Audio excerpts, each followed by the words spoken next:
स्वागत है आप सभी का एक बार फिर से। आई होप आप सभी अच्छे होंगे।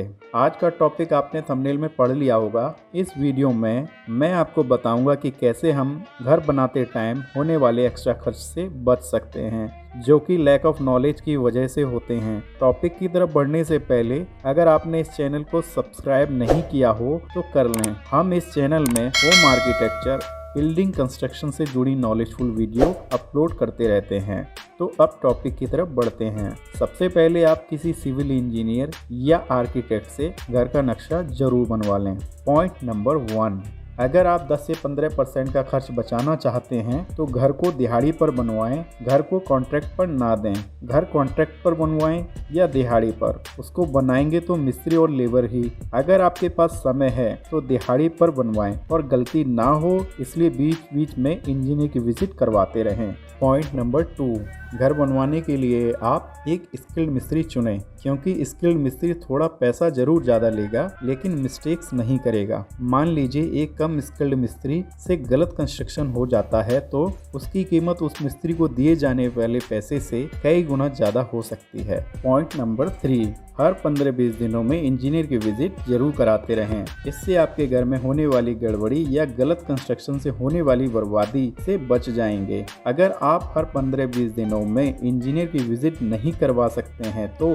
आप फाउंडेशन लेवल पर, सिल लेवल पर, एक बार लिंटल लेवल पर, एक बार स्लैब लेवल पर और एक बार प्लम्बिंग और इलेक्ट्रिकल फिटिंग के दौरान तो जरूर करवा लें। पॉइंट नंबर 4, मैं देखता हूं कि आमतौर पर लोग अपने घर को सड़क से ओवर ऊंचा कर लेते हैं। ओवर ऊंचा करने पर कहीं ना कहीं ओवर खर्चा भी होता होगा। घर के प्लिंथ लेवल यानी कुर्सी लेवल की ऊंचाई फाइनल सड़क से 2.5 फीट से ज़्यादा ना रखें। यहाँ फाइनल सड़क से मेरा मतलब ये है कि वो सड़क जिसमें water line, electrical line, sewer line डल चुकी हो।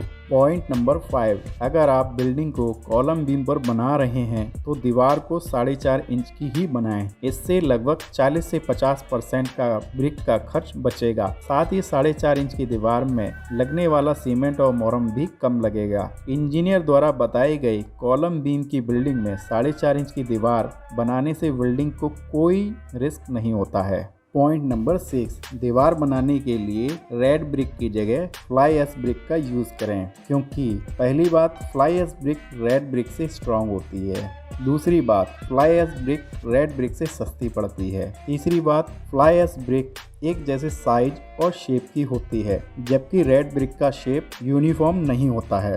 अब यूनिफॉर्म शेप से होता यह है कि उससे बनने वाली दीवार पर जो प्लास्टर किया जाता है वो मोटा नहीं होगा।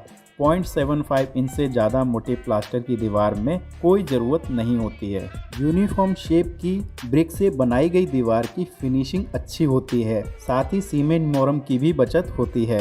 Point number 7, door and window के फ्रेम लोहे के रखें। अगर पैसा बचाना आपकी प्रायोरिटी है तो डोर और विंडो के फ्रेम वुड के ना रखें, क्योंकि पहली बात यह है कि लोहे के फ्रेम सस्ते पड़ेंगे जबकि वुड के महंगे पड़ेंगे।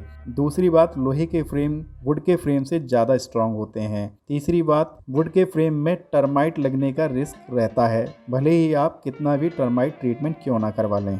पॉइंट नंबर 8, घर का ड्राइंग रूम और किचन ओपन रखें। आजकल ड्राइंग रूम और किचन को डोर से क्लोज रखना ट्रेंड में नहीं है और बचत की नज़र से भी देखें तो दीवारों का खर्च बचता है। ओपन ड्राइंग रूम और ओपन किचन में कुछ भी ऐसा नहीं होता है जिससे आपको प्राइवेसी और सिक्योरिटी का इशू हो।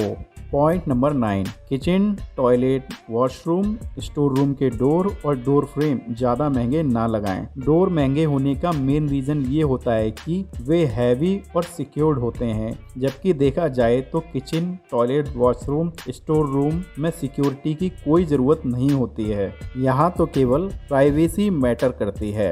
पॉइंट नंबर 10, रेजिडेंशियल बिल्डिंग में ग्राउंड फ्लोर स्लैब की हाइट लगभग 11 फीट और उसके बाद सभी फ्लोर स्लैब की हाइट 10 फीट से ज़्यादा ना रखें। इतनी हाइट रेजिडेंशियल बिल्डिंग के लिए सफिशिएंट होती है। एक्स्ट्रा हाइट से एक्स्ट्रा एक्सपेंस ही होते हैं, उससे कोई बेनिफिट नहीं होता है। Point number 11, bedroom, store room और टॉयलेट में फॉल सीलिंग, पीओपी और टेक्सचर में से कुछ ना कराएं, क्योंकि इन जगह पर कितनी भी लग्जरी चीज क्यों ना करा लें, उस घर में रहने वाले लोग कुछ टाइम बाद नोटिस करना ही बंद कर देंगे। यहाँ मैं इनमें से किसी भी चीज को खराब नहीं बता रहा हूँ, बस ये है कि आप पैसे बचाना चाहते हैं तो आप इनको इग्नोर कर सकते हैं। पॉइंट नंबर 12, आप चाहें तो व्हाइट सीमेंट जो कि वॉल पर करते हैं उसको स्किप कर सकते हैं। ऐसा करने के लिए मैं इसलिए कह रहा हूँ क्योंकि मुझे नहीं लगता कोई ऐसी चीज जिसमें 90% वाटर हो और जिसकी लेयर 0.25 mm से भी कम हो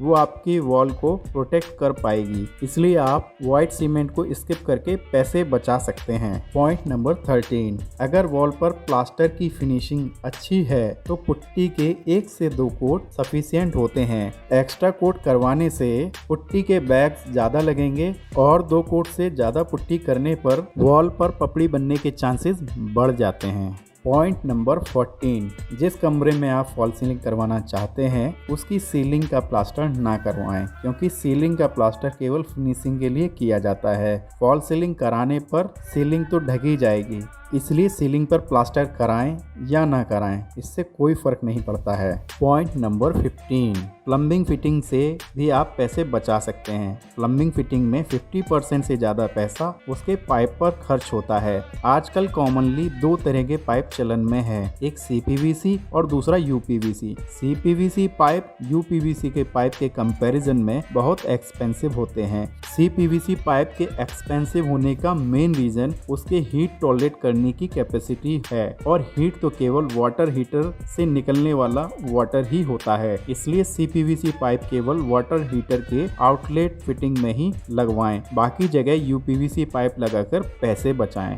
पॉइंट नंबर 16, फ्लोरिंग के लिए आप टाइल चूज कर सकते हैं। आप पोर्च, स्टेयर, किचन स्लैब को छोड़कर सभी जगह टाइल लगवा सकते हैं। टाइल सस्ते पड़ते हैं और मार्बल के कंपैरिजन में बहुत अट्रैक्टिव डिजाइन और पैटर्न में मिल जाते हैं। टाइल और मार्बल के ऊपर मैंने एक डिटेल्ड वीडियो बनाया हुआ है, जिसको देखकर आप टाइल एंड मार्बल के बीच के डिफरेंस को आसानी से समझ सकते हैं। लिंक मैं डिस्क्रिप्शन में दे दूंगा। अब आप इस वीडियो को देख करके समझ गए होंगे कि आप कहां से पैसे बचा सकते हैं। आई होप वीडियो आपको पसंद आया होगा। अगर आपको कोई क्वेरी हो, आप आर्किटेक्ट जोन की टीम के व्हाट्सएप नंबर 6388433461 पर व्हाट्सएप चैट के थ्रू क्लियर कर सकते हैं। आज के लिए इतना ही, मिलते हैं अगले वीडियो में। Till then bye bye.